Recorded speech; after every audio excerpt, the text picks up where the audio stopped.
terrorist regime that chants death to America and is lying to the United States and the world about their secret ambitions to possess a nuclear bomb. President Trump does not want to see that. He wants to take an interest in pursuing who the next leader of the Iranian country is going to be, and that has yet to be seen, and the president is discussing it and deliberating it. Kristen. You just said on Fox that it doesn't really matter if Russia is giving Iran information about military assets. Why doesn't it matter if U.S. military is put in danger by Russia? And is that what the president believes as well? What I meant, Kristen, and thank you for giving me a chance to make it very clear, is that it clearly is not making a difference with respect to the military operations in Iran, because we are completely decimating them. As I said earlier, we've taken out nearly 30 of their ships. Their Navy has been deemed combat ineffective. 90% reduction in ballistic missile retaliatory strikes against the United States and our Gulf Arab and partners in the region. So, of course, we are achieving the military objectives of this operation, and that is going to continue because the United States military is the best and most lethal fighting force in the world. Sure, go ahead, Benny. Can you confirm if U.S. has taken full control over the airspace in Iran, like it's been reported these past couple days?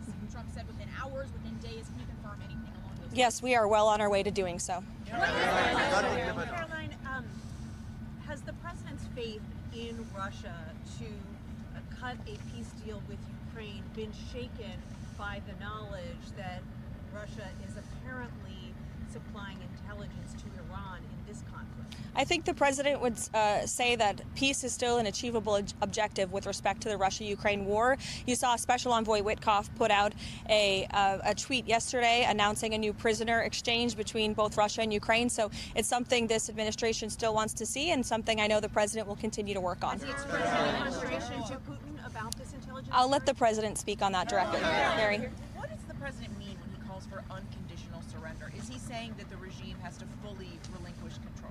What the president means is that when he, as commander-in-chief of the U.S. Armed Forces, determines that Iran no longer poses a threat to the United States of America and the goals of Operation Epic Fury has been fully realized, then Iran will essentially be in a place of unconditional surrender. Whether they say it themselves or not, frankly, they don't have a lot of people to say that for them, because the United States and the state of Israel have completely wiped out more than 50 leaders of the former terrorist regime, including the supreme leader himself. Monica. Thank you, Caroline.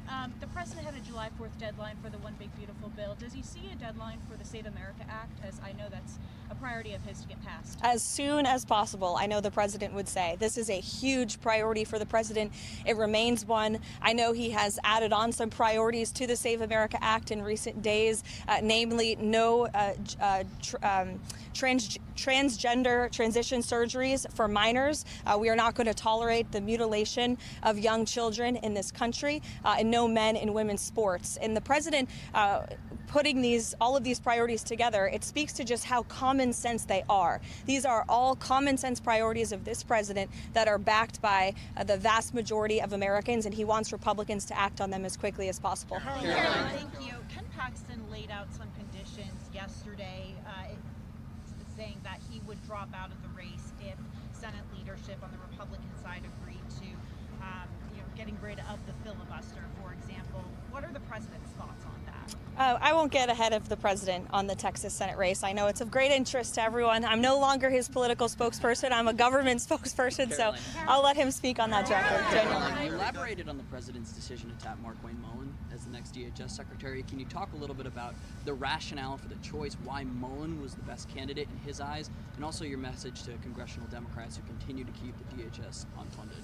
Yeah, well, Senator Markwayne Mullin has been a strong friend of the president and a big supporter of the president's immigration policies. Not only that, he's exceptionally talented, qualified, and I know well respected by his peers on Capitol Hill from both sides of the aisle. So we look forward to his expeditious confirmation, and I know the White House will be working with our counterparts in the Senate to make that happen as quickly as possible. Caroline. Thank you, Caroline. The president has said he wants to be involved in Iran's future. He has also called the son of Supreme Leader Khamenei a lightweight, and he has also said that United States strikes have taken out the potential candidates.